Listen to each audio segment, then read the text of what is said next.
চেতনাকে আলিঙ্গনের দ্বারা মিথ্যা অহংকারের উৎকণ্ঠা পরিত্যাগ করে।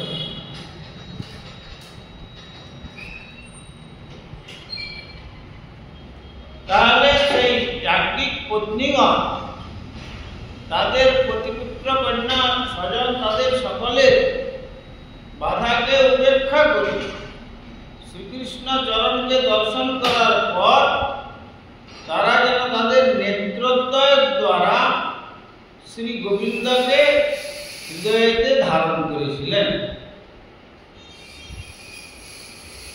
আর এই যে দীর্ঘ সময় তার কথা শ্রবণ করেছিলেন, তাদের কর্ণের দ্বারা কর্ণের ভূষণস্বরূপ ছিল। আজকে তারা তাঁর সাক্ষাৎ দর্শন করে জীবন ধন্য বলে মনে করছেন। যেমন মণিগণ তাদের অন্তর চেতনাকে আলিঙ্গনের দ্বারা মিথ্যা অহংকারের উৎকণ্ঠা পরিত্যাগ করে।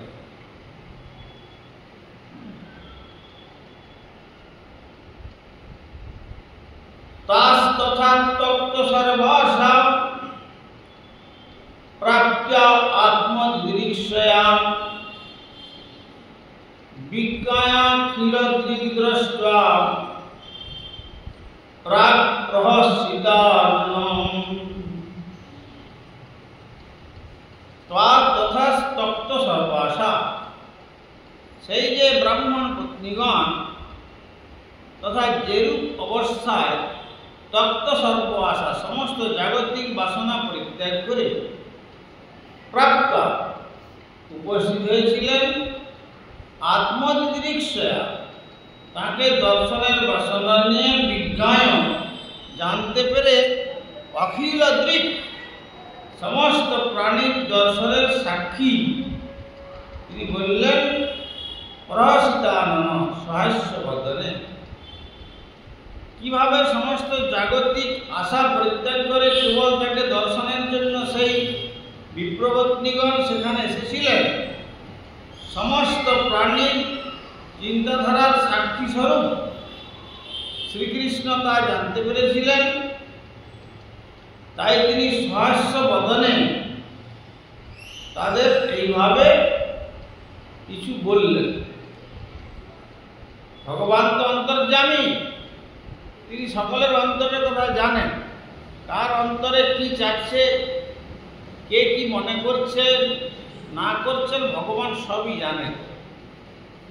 তো সুতরাং সেই যাজ্ঞিক পত্নীগণের অন্তরের যে আকাঙ্ক্ষা শ্রীকৃষ্ণ দর্শন লালসা, সেইটাতে তারা যে আনন্দ লাভ করছেন, তাই তিনি তা জানতে পেরে সহাস্য বদনে তাদেরকে এভাবে বললেন।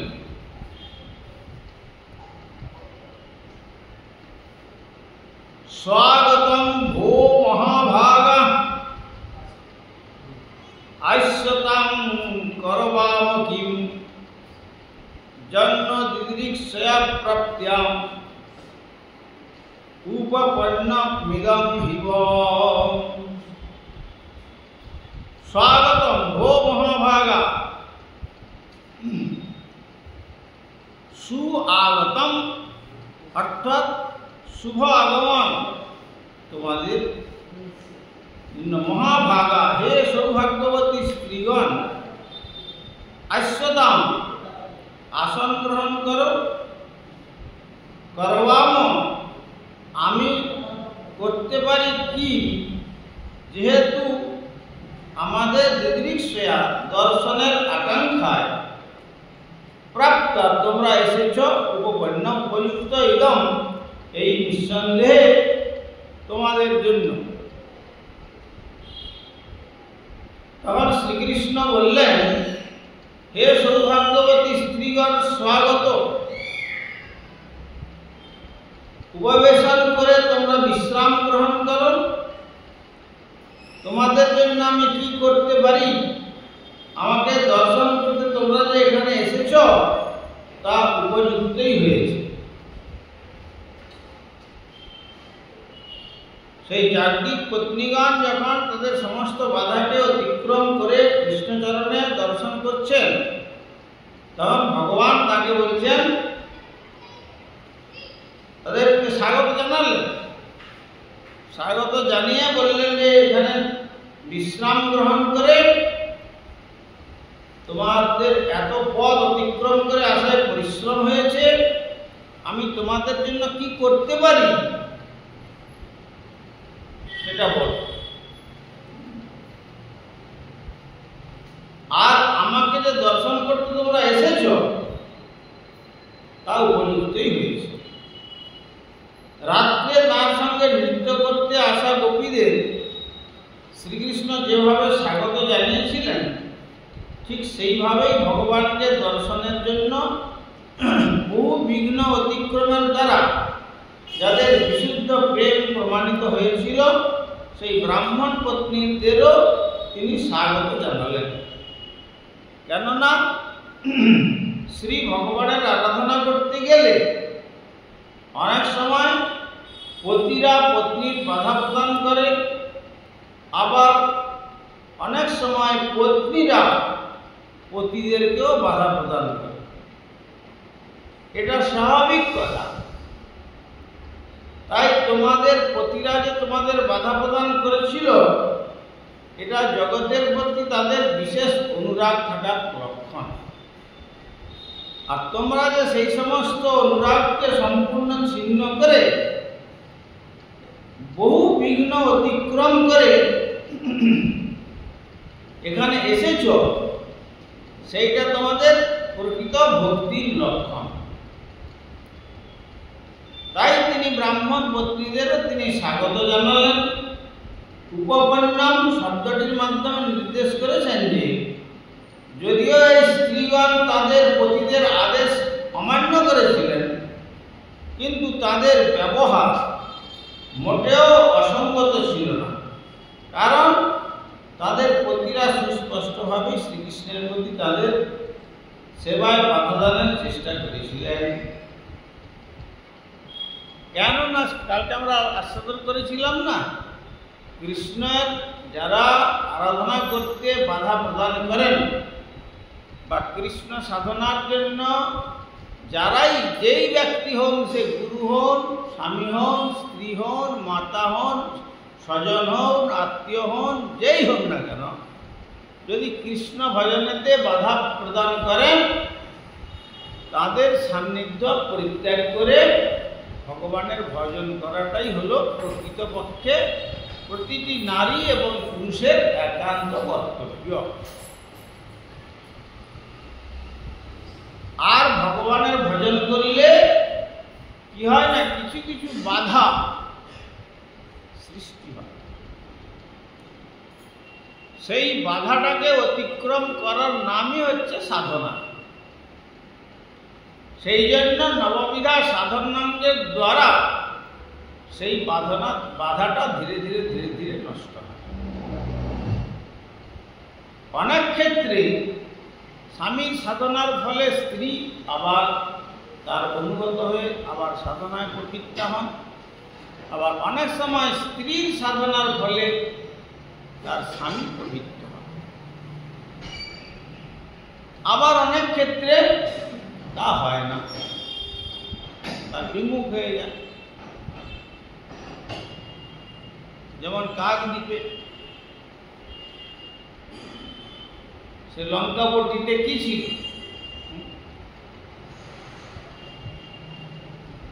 কত আরতির সহিত সে ভগবানের ভজন করত, কিন্তু তার স্বামী সম্পূর্ণ বিপরীত। সে অসুস্থ হওয়াতে বললে যে তুমি এই হরিভজন করছো বলেই তোমার এই রোগ ধরেছে। এরকম মূর্খ। তাহলে বিশ্বে এত হাসপাতাল, নার্সিংহোম, চিকিৎসালয় এত হয়েছে, তাহলে সব যারা ভজন করছে তারাই কি সকলে আছে ওখানে? অন্যান্যদের হচ্ছে কি করে?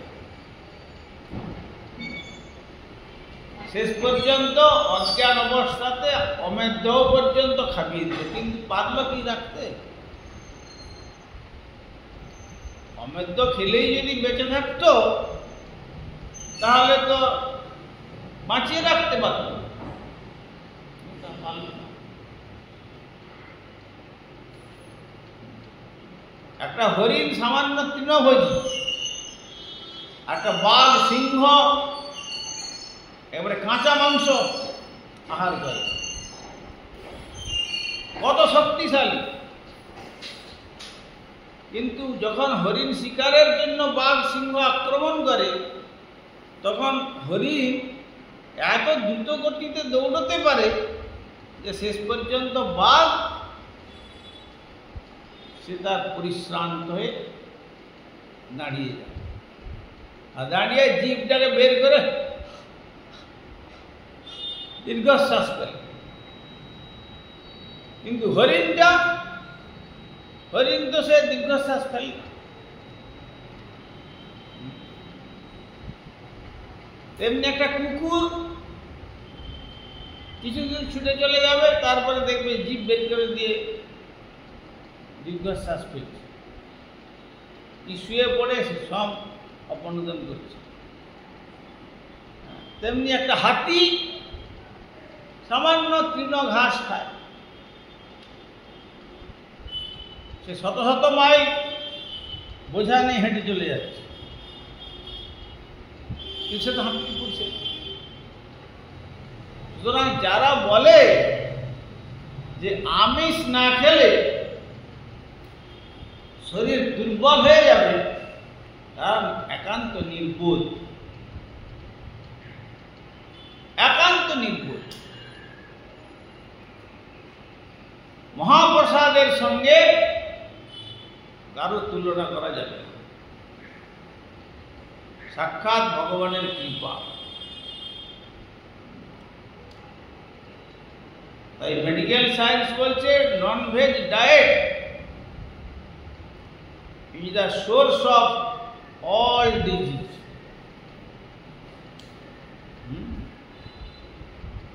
অমেদ্য ভোজনটা হচ্ছে সমস্ত রোগের উৎস।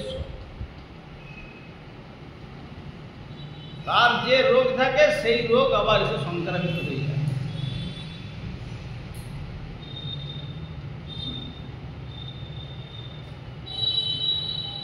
এই জন্য আজকাল মেডিকেল সায়েন্স অ্যাডভাইস দিচ্ছে যে ভেজিটেরিয়ান হওয়ার চেষ্টা করুন যতটা সম্ভব। তখন রোগীরা বলছে আচ্ছা একটা ডিম একটু পারমিশন হবে না, এমন অবস্থা। আবার কোন কোন রোগী বলছে ডিম তো নিরামিষ, ওর মধ্যে আবার কি আছে, কিছু তো নাই। এইরকম তাদের মাথাটা খারাপ হয়ে গেছে।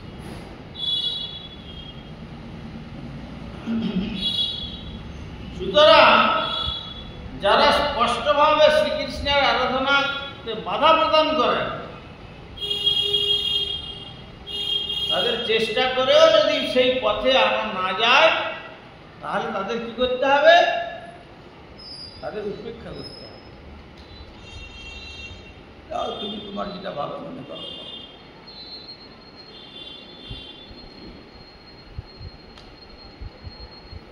প্রেম মৈত্রী কৃপোপেক্ষা য করতি সমধ্যম।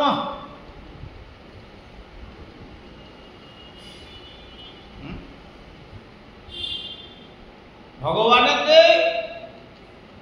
বিশুদ্ধ নির্মল ভক্তি থাকবে এবং শুদ্ধ ভক্তেতে মিত্রতা থাকবে।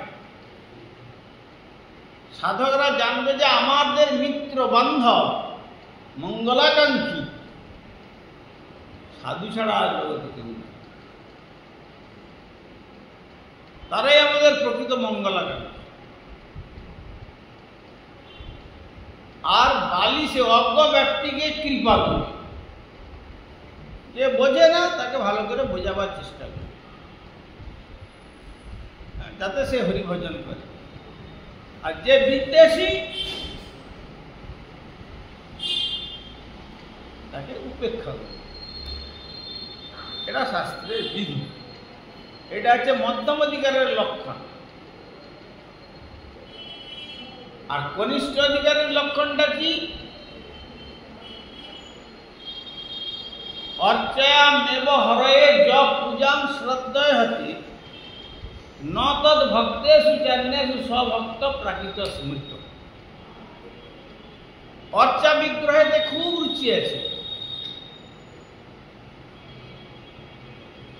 ভগবানের বিগ্রহেতে রুচি আছে, আদর করে পূজা করে। ন তদ ভক্তেষু, তার ভক্তেতে কোনো আদর নেই।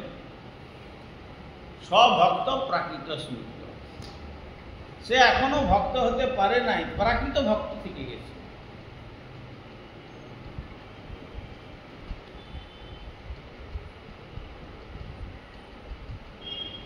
আর উত্তম ভক্তের লক্ষণ কি? সর্বভূতেষু য পশ্যেৎ ভগবত ভাবমাত্মন ভূতানি ভাগবতী আত্মন্যেষ ভাগবত উত্তম। উত্তম ভাগবতের লক্ষণ সর্বভূতেষু য পশ্যেৎ ভগবত ভাবমাত্মন, সমস্ত প্রাণী জগৎকে দেখে সর্বত্র ভগবানের মূর্তি দর্শন করে।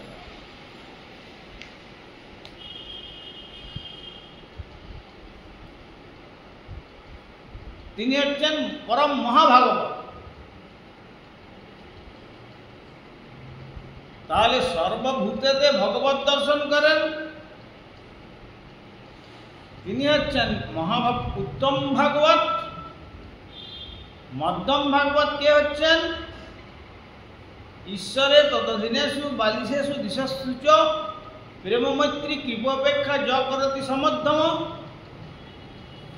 আর কনিষ্ঠ হচ্ছেন অর্চয়ামেব হরয়ে য পূজাং শ্রদ্ধেয়তে ন তদ্ ভক্তেষু চান্যেষু স্বভক্ত প্রাকৃত। এই হচ্ছে উত্তম, মধ্যম এবং কনিষ্ঠ ভক্তি ভাগবতের লক্ষণ।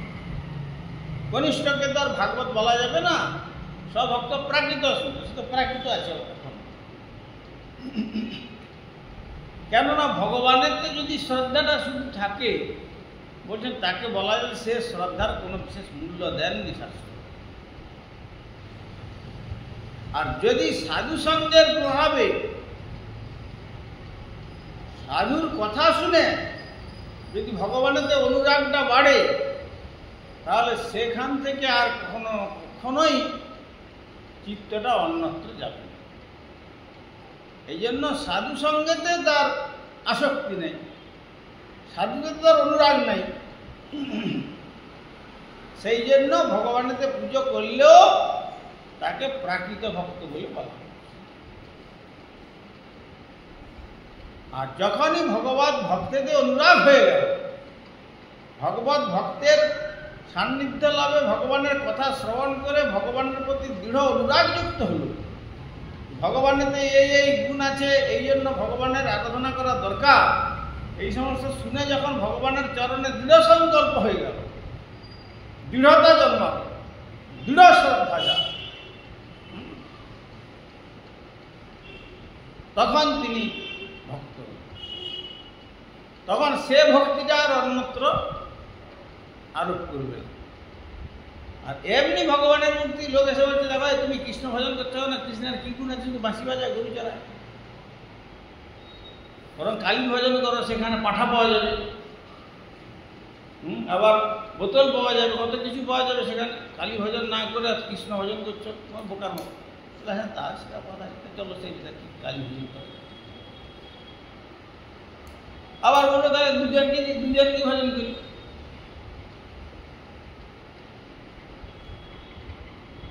এইরকম প্রাকৃত ভক্তের এরকম পরিণতি হতে পারে।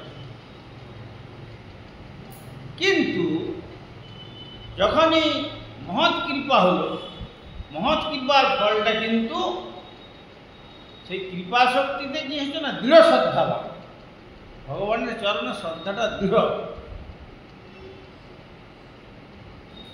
ঠুনকো শ্রদ্ধা নয় যে অল্প কিছু বললেও তো ইষ্টদেব থেকে নিষ্ঠাটা চলে গেল, তা হবে। আর সর্বভূতে ভগবত দর্শন, সেটা মহাভাগবতের দর্শন।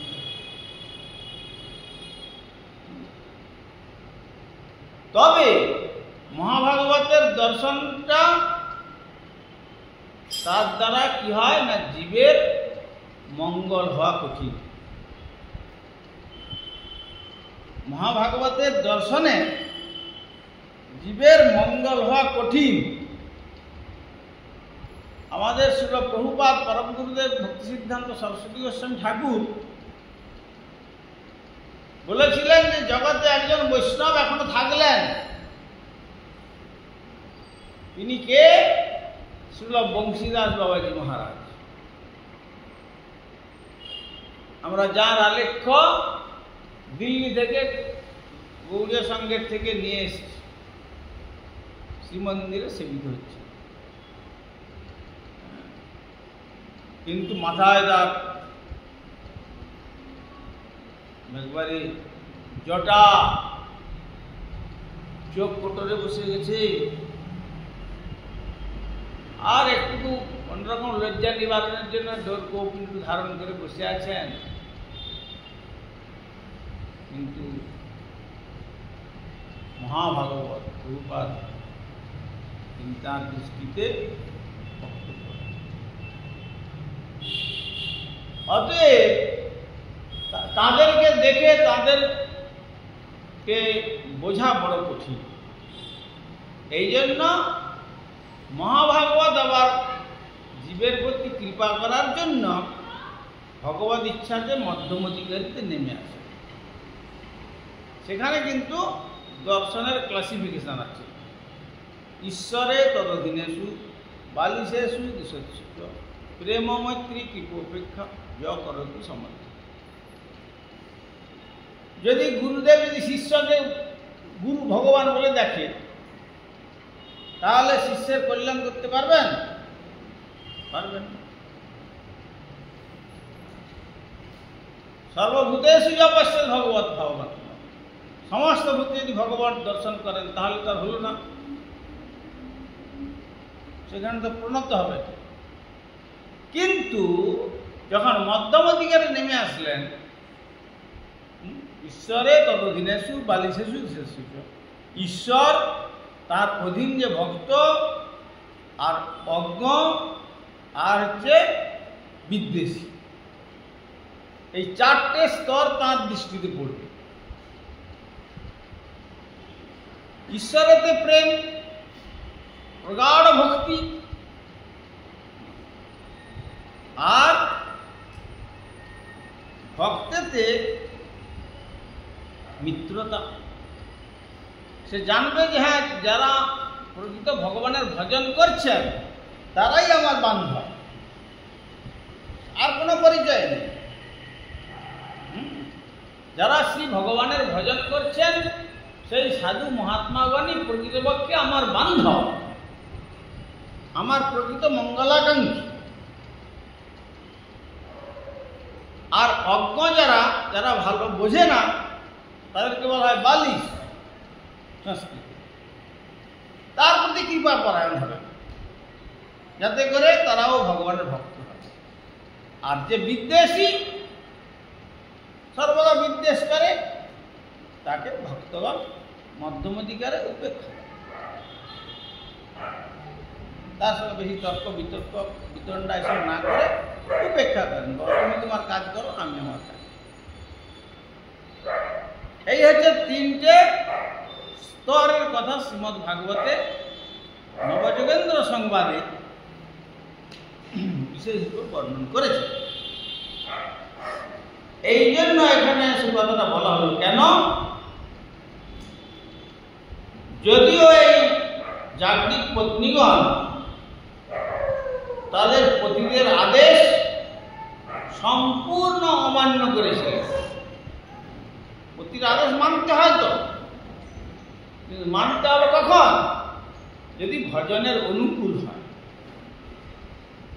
যদি ভজনের প্রতিকূল আদেশ হয়,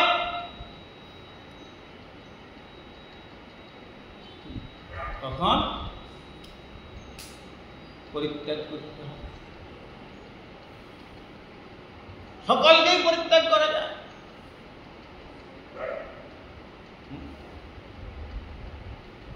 তখন সকলকে পরিত্যাগ করা যাবে। আর যদি আমাকে ভজনের অনুকূল পথে পরিচালিত না করে, সে পতি হলেও তাকে অন্তর থেকে পরিত্যাগ করতে হবে। পত্নী হলেও তার প্রতি অনুরাগ পরিত্যাগ করতে হবে। পুত্রকন্যা হলেও যদি ভগবত বিদ্বেষী হয় তাকেও পরিত্যাগ করতে হবে। কিন্তু যিনি ভগবত ভজন করেন তাকেই একমাত্র আদর করতে হবে।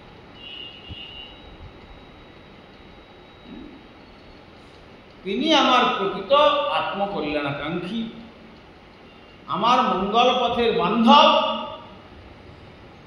তিনি পরমাত্মীয় এবং পরম বন্ধু। সেই সে পরম বন্ধু, সেই পিতামাতা শ্রীকৃষ্ণ চরণে যেই প্রেম ভক্তি দান। তাই এখানে যদিও সেই বিপ্রপত্নীগণ তাদের পতিদের আদেশ সম্পূর্ণ অমান্য করেছিলেন, কিন্তু তাদের ব্যবহার মোটেও অসঙ্গত ছিল না। কারণ তাদের পতিরা সুস্পষ্টভাবেই শ্রীকৃষ্ণের প্রতি তাদের প্রেমময়ী সেবায় বাধা দানের চেষ্টা করেছিলেন, কিন্তু এই বাধাটা তাদের কোনো কাজ করেনি। তারা তাদের বাধাকে অতিক্রম করে তারা ভগবানের চরণ দর্শনের জন্য এসেছে। কৃপা সিন্ধু ভয়বচ পতিতানাং পাবনেভ্যো।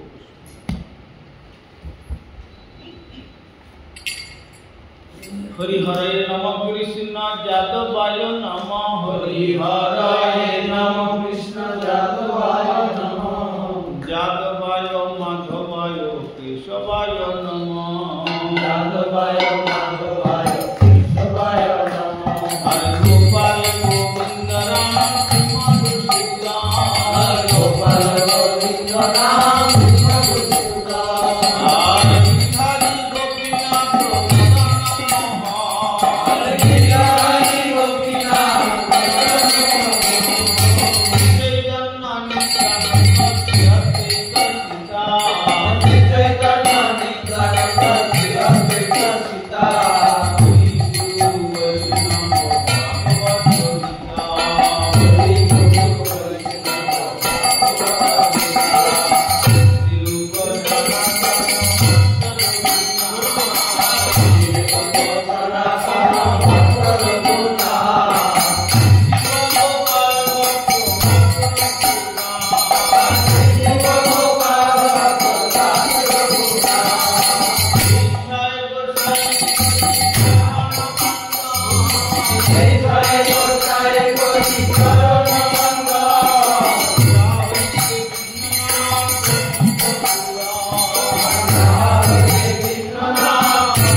जगन्नाथ बलदेव सुभद्रा मंदिर धनेश्वर श्री गौर सुंदर श्री जगन्नाथ देव श्री गिरिराज महाराज गंतराज समर्थ भागवत श्री तुलसी महाराज तुरा संगकालीन भागवत दिव्य मोहम्मद महाराज श्री गुरुपाद प्रथम विष्णुपाद